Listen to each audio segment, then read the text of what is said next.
Just in, Casey Concepcion hiwalay na sa kanyang fiancé na Filipino-Swiss na si Mike Woothrick. Usap-usapan ngayon sa ilang mga social media platforms at ilang mga entertainment news sites ang balitang hiwalay na ang aktres na si Casey Concepcion sa kanyang Filipino-Swiss boyfriend na si Mike Woothrick.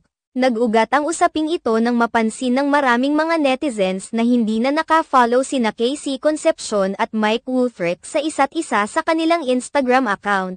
Nito lamang nagdaang Biyernes May 31, 2024 napansin ng isang netizen na hindi na makikita sa mga following list ni na Casey at Mike sa Instagram account ang isa't isa. May mga nakapansin rin na burado na sa Instagram account ni Mike ang ilang mga larawan nilang pinagsamahan ni Casey Concepcion. Matatandaan na unang lumabas ang mga bulong-bulungan na naghiwalay na sina Casey Concepcion at Mike Woothrick noong April nang mapansin na hindi na sila nagbabahagi ng mga bagong larawan na magkasama sa social media. Nasundan pa ito nang mapansin ng marami na hindi dumalo sa naganap na birthday party ni Casey Concepcion ang kanyang boyfriend noong April 7, 2024. Subalit, tila pinabulaanan naman ni Casey Concepcion ang mga haka-hakang ito nang nagbahagi siya sa kanyang Instagram ng isang video kung saan may hawak siyang bulaklak na ipinabibigay sa kanya ni Mike kahit wala ito sa Pilipinas.